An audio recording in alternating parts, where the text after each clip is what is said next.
So in our last video, we looked over how to find limits in our retest review for the retest on limits in continuity and the intermediate value theorem.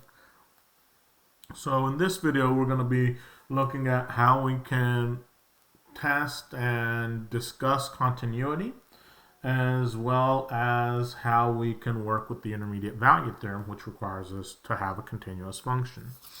So if we continue on, here we have a problem, right, that is a multiple choice question, and it says, given our function defined, and it's this piecewise defined function, determine all values of a for which the limit exists.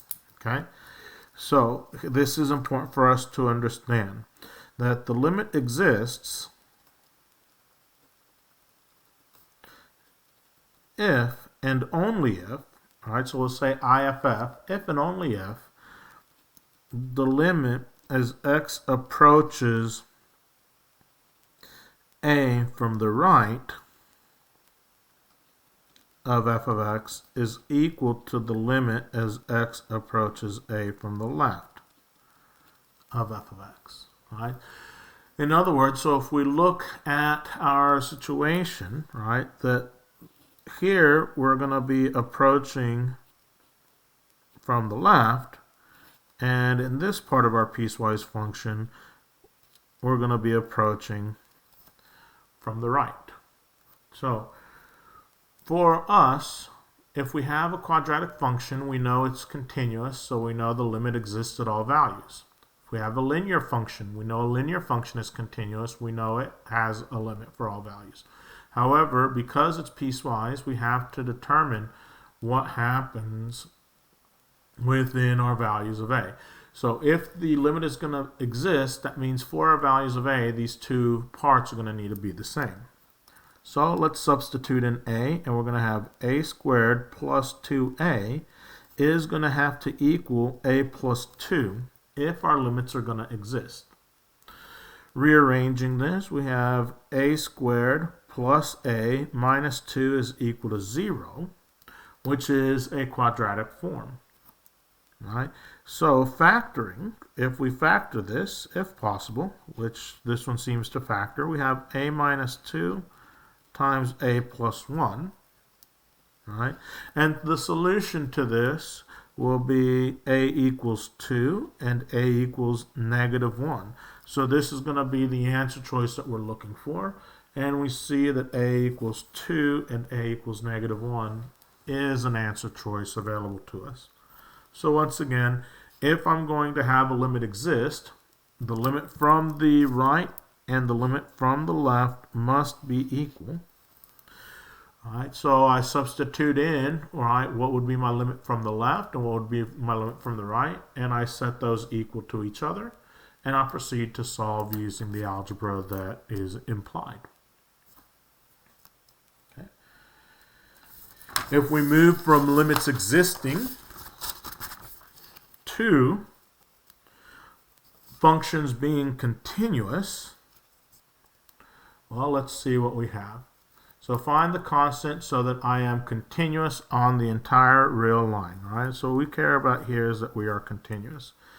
And for us to be continuous, our limit as x approaches, or this case negative 1, right?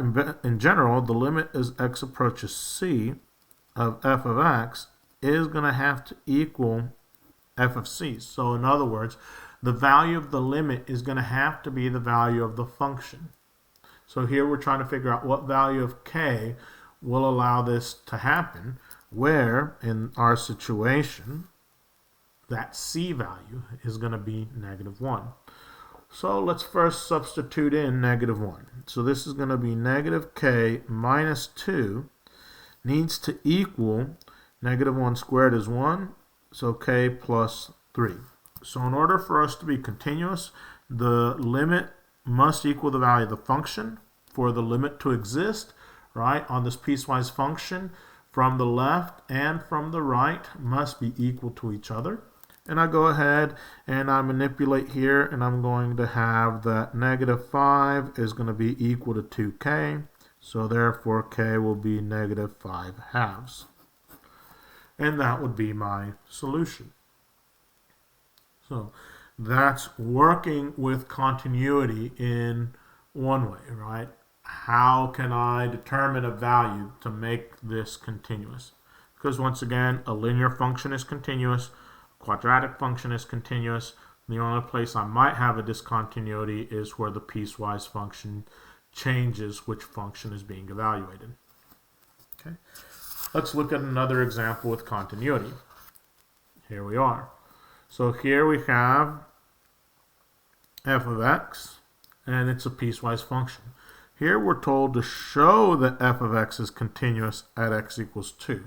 So my steps to show that I am continuous are going to be, first step, I need to show that the limit as x approaches c from the left of f of x is equal to the limit as x approaches c from the right of f of x. And then 2, I need to show that that limit as x approaches c of f of x is actually equal to the value of the function at c. So let's go ahead and do this. So from the left, the limit as x approaches, in this case 2, from the left of f of x is going to be 8 minus 2, which is equal to 6. The limit as x approaches 2, let's slide that up so we can see. The limit as x approaches 2 from the right of f of x is equal to 3 times 2, which is also equal to 6. So therefore, the limit as x approaches 2 of f of x equals 6. And if we look, this part of our inequality has the equal symbol too. So we know that the limit as x approaches 2 of f of x equals 6, which is also the value of the function at 2. And so that tells us, that implies that f of x is continuous at x equals 2. And that's the process for working with continuity. In our next video, we'll look at the intermediate value theorem. Thank you for your time.